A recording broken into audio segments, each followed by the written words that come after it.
El siguiente programa es apto para toda la familia. No contiene escenas de sexo ni violencia.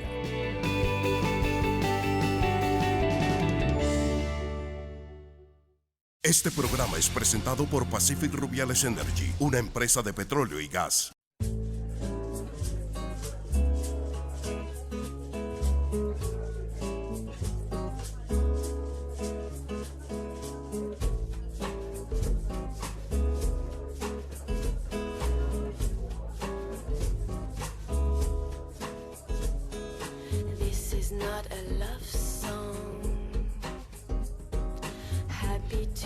Bienvenidos, buenas noches. Aquí comienza una nueva edición de 8:30. Hoy es martes 9 de septiembre. Julieta, bienvenida, muy buenas noches. Yamil, muy buenas noches para usted, muy buenas noches para todos los que nos acompañan. Hoy, como siempre, los saludo con una buena noticia. ¿Cuál es?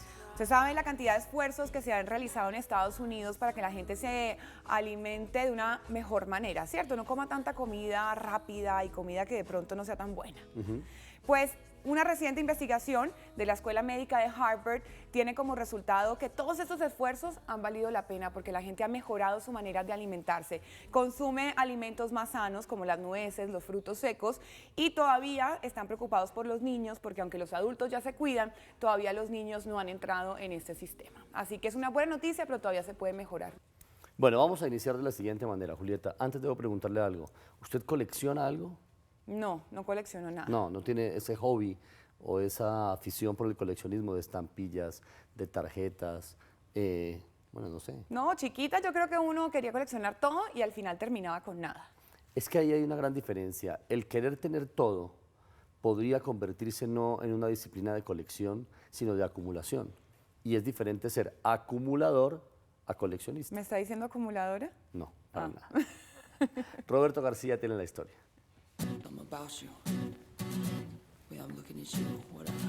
Muy buenas noches. Hola. Sí, Yo, Robert. en efecto, están hablando de acumuladores y coleccionistas. Hoy vamos a hablar de un coleccionista porque la gran diferencia entre el acumulador y el coleccionista es que el coleccionista quiere mostrar lo que tiene, el acumulador no. Entonces, ¿Será porque el coleccionista tiene cosas que lo hacen sentir orgulloso y el acumulador de pronto algunas que mejor quiere dejar ocultas? Le da pena. de acuerdo. Y este hombre del que vamos a hablar hoy se la pasó toda su vida no acumulando, sino coleccionando cosas. Cosas como que a usted le gustaría coleccionar de las telecomunicaciones, algo, por ejemplo. Todo, los radios antiguos, los micrófonos antiguos, las primeras cámaras, en fin. ¿Qué tiene usted por ahí? ¿Qué está sacando? ¿Cómo escondido? Tengo escondido Creo aquí. que tiene ahí un escondite acumulador. Sí, señor. Mi primera grabadora, no mentiras, no es mi primera grabadora de Con esto periodista. hizo Su primera Roberto su crónica. primera entrevista. Y este es 1924. el radio que hacía la compañía Un momentico, a la grabadora. a verlo por acá. Ahí está. Es el juego completo. Kit Bonito, de periodista. Qué bonito. Para oír los clásicos, Santa Fe Millonarios. Cuando esto iba usted al estadio. Con el Ciudad Estadio, sí señor. Y con esto ganábamos siempre los de Millonarios. En Con esa esto- época, exactamente. Sí, correcto, muy bien. Veamos la nota. Carlos Sánchez, propietario de miles de artefactos eléctricos y electrónicos, se autodenomina un comprador compulsivo. Durante casi 4 décadas se ha dedicado a comprar, recibir y recuperar radios, tocadiscos, televisores, vitrolas y gran cantidad de aparatos que almacena y atesora por ser parte de la vida de las telecomunicaciones en Colombia. Por ahí en los años 78, 80 comencé a coleccionar algunas, sí, como unos pocos radiecitos, sí, pero ya como en los 85, 86 ya me volví comprador compulsivo de muchos artículos de colección. Carlos no es un acumulador, él entra en la categoría del coleccionista. Las diferencias entre uno y otro son grandes. El acumulador compulsivo pocas veces busca exponer sus posesiones. Mi esposa me tolera, mas no mantiene contenta porque yo mantengo comprando mucha cosa. Sí, todo lo procuro arreglarlo, restaurarlo, ponerlo bonito. Carlos goza manipulando y mostrando sus aparatos. Una persona acumuladora no invita a nadie a su vivienda a causa de la vergüenza de la humillación. Carlos Sánchez, por el contrario, busca la manera de poner a disposición de las personas su colección. Por eso sueña con un museo que hoy tiene nombre, pero no tiene sede. Pero hay personas que son como enfermas por obtener antigüedades, ¿sí? Acá hay muchas personas que vienen a visitarlos porque les gustan las antigüedades. Otros vienen por curiosidad, pero en la mayoría de partes no he encontrado persona, por más inculta que sea, que no quede satisfecha con una visita al museo. En esta sala, más de 2.600 aparatos conforman una de las más extensas colecciones del país. Las anécdotas en la vida de Carlos surgen a cada paso que se da en estas salas atiborradas. Cada radio, televisor, cámara y aparato nos hablan de una historia. Así como en 1954 llegó la televisión al país, así Carlos nos muestra y comparte las imágenes del primer televisor importado. Tener un televisor de 1953, tenerlo funcionando con una pantalla nueva, para mí es de gran satisfacción. Un televisor picapiedra. Eso es un televisor marca Philips. Muchos de los aparatos que posee este museo han participado en telenovelas de época. Yo, por ejemplo, alquilo para una novela como El Doctor Mata, que la mayoría de aparatos salieron de acá del museo. Por ejemplo, para la de Elenita Vargas, La Ronca de Oro, también llevaron bastante aparatos. Y para muchas novelas. El Museo de las Telecomunicaciones está abierto a todo el público como un aporte a la cultura de las nuevas generaciones. Roberto Carlos Sánchez creó casi que su propio museo, es decir, no está avalado ni por una organización pública, ni tiene tampoco ningún tipo de respaldo institucional de alguna entidad del ministerio. Es su propia colección que él muestra, digamos, amablemente al público. Sí, se dio a la tarea, como se dice desde hace más de 30 años, de comprar aparato por aparato, y en este momento quiere montar su museo ya en una sede propia y no la tiene. Bueno, está muy bien, muy bonitos objetos, ¿ah? Así es. Julieta, ¿sirven o no sirven para algo los concursos realities que eligen cantantes? Por supuesto que sí sirve. Sí sirven. Sí. Por lo menos en algunos lugares del mundo sirven y sirven mucho porque de ahí se gestan grandes estrellas de la música. Yo considero, Andrés, que estos realities dieron fe de eso, sobre todo los que nacieron en Europa. Estoy hablando especialmente de Inglaterra, ¿verdad? Sin duda, a todos buenas noches, sobre todo porque hay una industria con un músculo muy grande para apoyar ese tipo de artistas. En lugares como el Reino Unido, como Estados Unidos, en diferentes lugares de Europa, participar en un reality es catapultarse realmente a la fama porque hay una industria atrás soportando. Aquí hay un caso muy particular, la niña que estamos escuchando se llama Rebecca Ferguson, ella participó en el Factor X británico, aunque no ganó, ella quedó de segundo lugar, fue una de las más populares, de las más queridas por todos, y alcanzó el primer lugar de popularidad en el Reino Unido siendo apenas participante del concurso. Ni siquiera tuvo que salir a vender discos o sencillos, sino que interpretando Heroes, una canción muy popular de David Bowie, en esa versión que hizo en vivo para una presentación del reality, ahí mismo fue número 1. La gente consume ese producto, además porque es un producto de gran calidad. Luego de salir del concurso, pues ya ha publicado un par de álbumes. Esta canción se llama Mr. Bright Eyes y hace parte de su álbum debut que se llamó Heaven, que le fue muy bien además. Con este sonido hacemos un corte para comerciales aquí en 8:30, ya regresamos.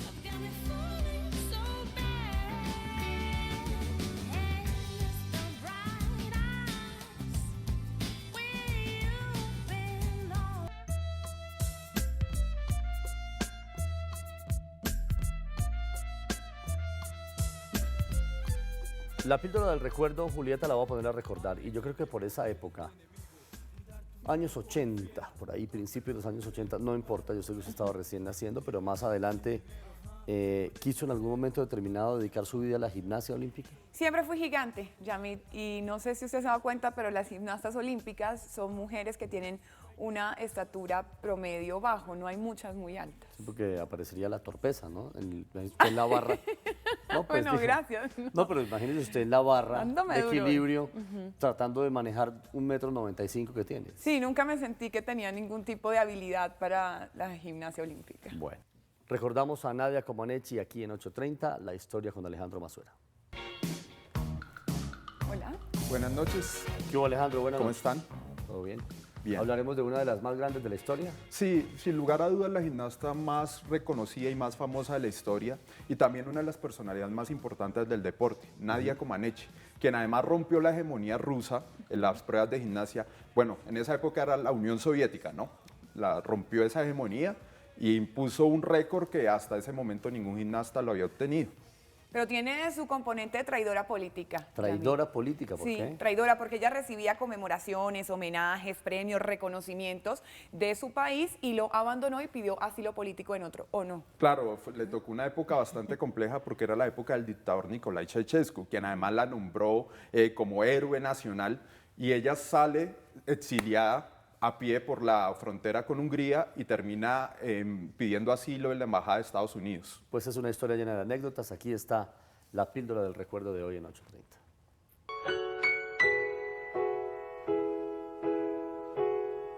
Nadia Comaneci fue una gimnasta rumana, quien fue la primera deportista que logró una calificación de 10, la perfección absoluta, en una competencia de gimnasia artística en unos Juegos Olímpicos.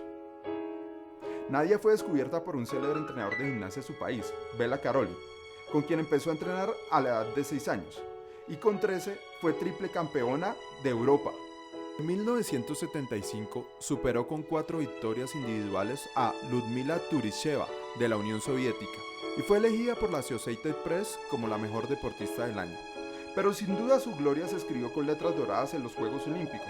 En estos obtuvo 9 medallas, 5 de oro, en las 2 Olimpiadas en las que asistió. Se convirtió en la primera mujer que realizaba un doble salto mortal de espaldas a la salida de unas barras asimétricas. Fue nombrada como una de las 100 mujeres más importantes del siglo XX. En 1989 se fugó a Estados Unidos huyendo del régimen del dictador Nicolae Ceausescu. Ahí se casó con el gimnasta norteamericano Bart Corner, con el cual actualmente comparte su vida. Sin lugar a dudas, Nadia Comaneci es la gimnasta más importante de toda la historia. Alejandro, pasa con el deporte que después de una gran figura como esta se populariza esa disciplina, digamos, gracias a ella conocimos mucho más de la gimnasia olímpica. Sí, sin lugar a dudas ella fue la que le dio ese envión a la disciplina y hoy por eso pues la gente la ve y la sigue mucho en los Juegos Olímpicos, además porque es una disciplina muy bella, ¿no? Ya mira, así en Colombia cuando Juan Pablo Montoya todos queríamos correr carros, con el ciclismo Nairo Quintana todos montamos bicicleta, con el Alejandro Villegas el tema del golf. Pero está bien porque son los ciclos que tiene el deporte y va demostrando que hay líderes en cada una de las disciplinas. Eso O está lo bien. cogemos como de moda. No, pero es que el deporte se pone de moda también. ¿Sí? Sí. Bueno, listo. Como de moda se pone aquí en 8:30 el teletrabajo. Si yo le hablo de teletrabajo, ¿usted en qué piensa? No, no sé. No, y no es trabajar en televisión. No, en ese caso. María Alejandra Rodríguez nos cuenta de qué se trata el teletrabajo. Buenas noches. Hola. Bueno, pues les vengo a hablar del teletrabajo. Es una modalidad no presencial. Es decir, que pues gracias a las tecnologías como son el internet, las videoconferencias, podemos trabajar desde nuestras casas o desde otros lugares. Sí, se evita, Julieta, lo de la marcada de tarjeta. Qué dicha, el horario, Así la es. cosa. Además, ya vestirse, porque usted se puede vestir de aquí para arriba para teleconferencia. No, usted lo que quiere es- Pijama. Usted lo que quiere es trabajar en pijama. Exacto, pijama y de acá para arriba se pone un busito y cualquier cosa y engaña. Ya, pues. Bueno, hay varios beneficios y recomendaciones y acá se los traigo en la nota.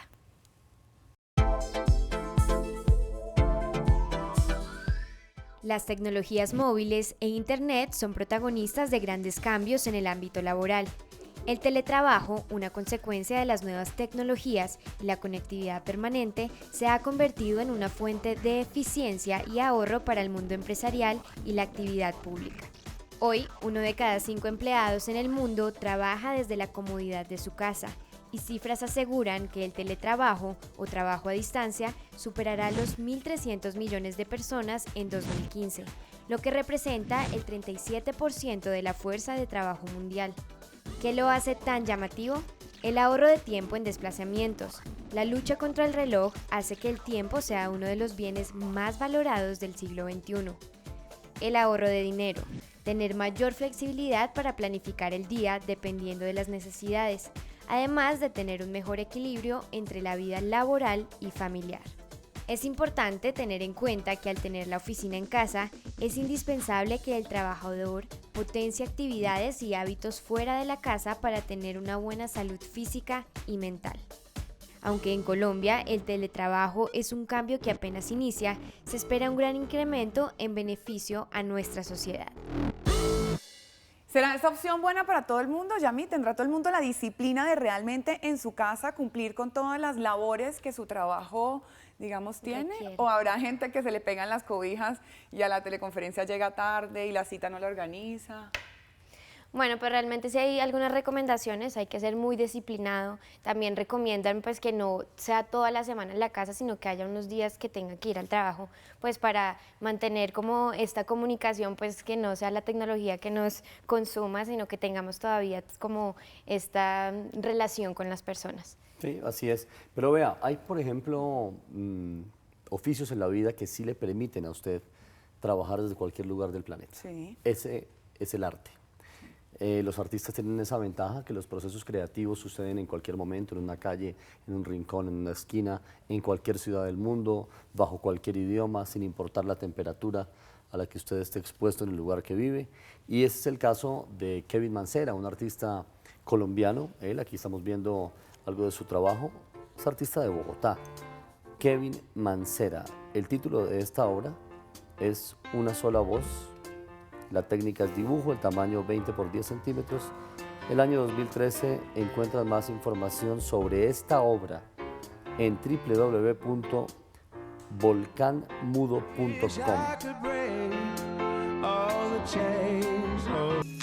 Wake up, New York.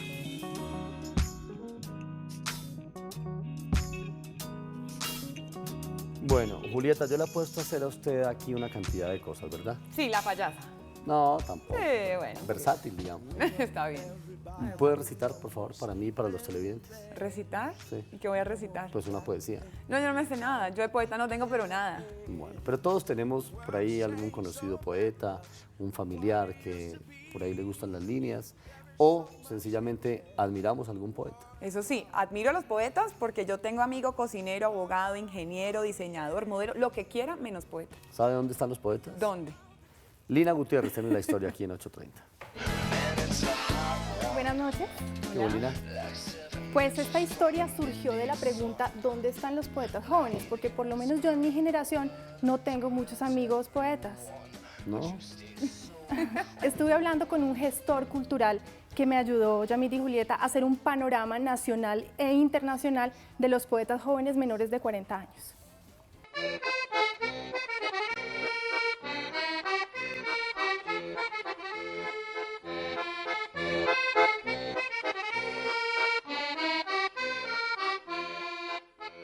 Hoy palabras, frases, poesías circulan por las redes sociales como respuesta de que las cosas han cambiado y que los poetas jóvenes no se han extinguido. Ya no declaman como lo solían hacer en los años 60. Ellos con todo el ímpetu trinan. Entonces ya no es tanto el poeta que leía o declamaba en un espacio formal, sino que difunden a través de las redes sociales sus creaciones literarias.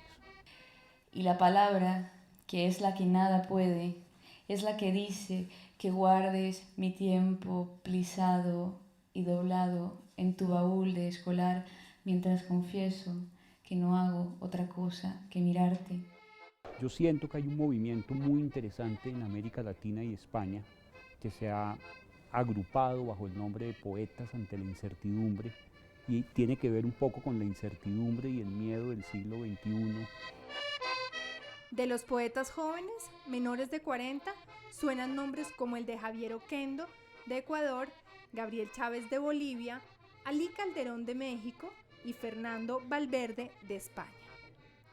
No conoces el mar, ni el barro, ni los árboles, pero ya eres un bosque por el que pasa un río. Aunque los temas recurrentes de la poesía como el amor, la muerte, la nostalgia, el viaje no varían, el tono sí cambia dependiendo de la época.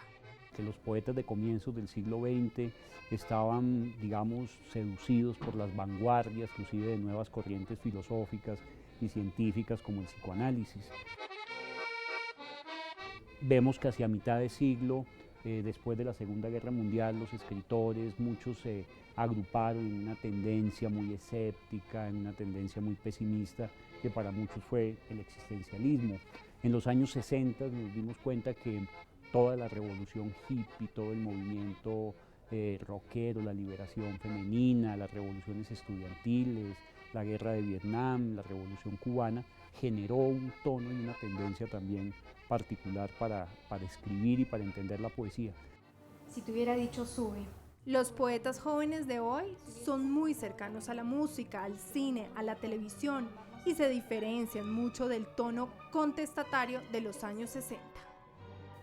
Prendíamos velas, jugábamos cartas y nuestras más sinceras sonrisas acariciaban la noche.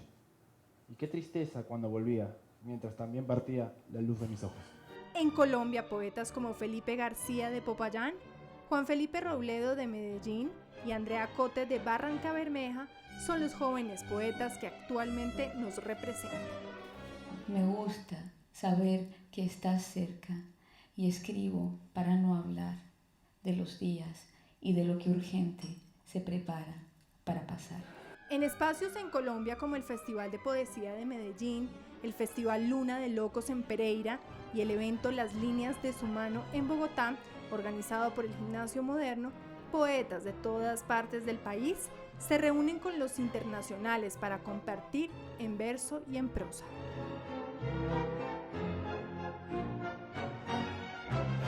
Si bien es cierto, Lina, pues no es fácil que a alguien le adjudiquen el rótulo de poeta, es un oficio muy exigente. También considero que hay que respetar la manifestación artística en cualquiera de sus expresiones.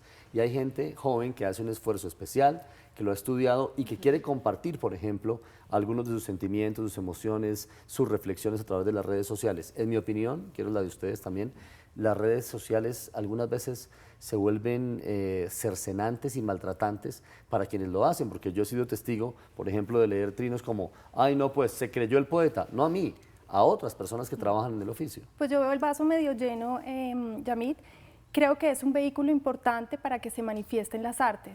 Digamos, Twitter, por ejemplo, hay mucha poesía y los blogs también se han convertido. ¿Y no les cascan duro? Les cascan duro, pero yo creo que hay que respetar todas las opiniones. Está bien, hay que respetar las opiniones de la gente. Para Además, eso son. Un lugar muy fácil de encontrar las cosas, Yamit. Si usted está buscando poesía, inspiración y aquellos versos bonitos para dedicar, pues ya Internet quisiéramos los tiene. tener a Pablo Neruda nosotros en Twitter y en Facebook. Le garantizo que si Pablo Neruda hubiera aparecido en Twitter, ¿le dan palo? La mitad de los que lo siguen lo destruyen. La mitad. Qué bobo. Sí, yo estaba a punto de creer que muchas veces la gente no tiene seguidores, sino perseguidores en las redes sociales. Sí, También. mucho respeto, ¿no? Mucho respeto ante todo.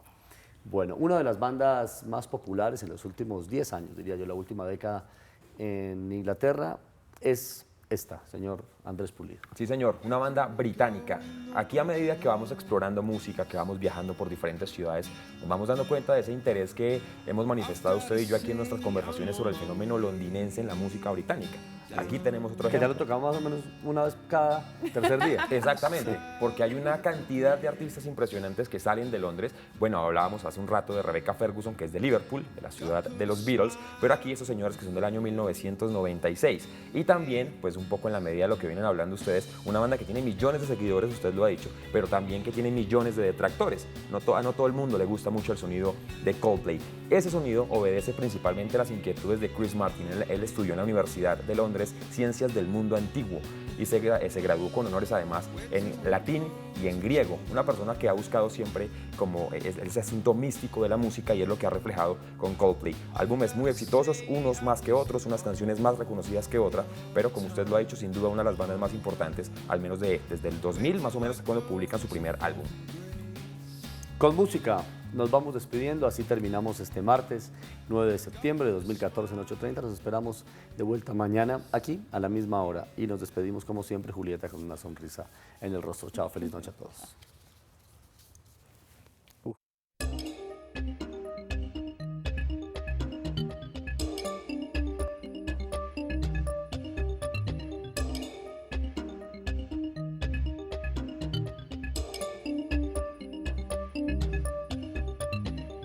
Este programa fue presentado por Pacific Rubiales Energy, una empresa de petróleo y gas.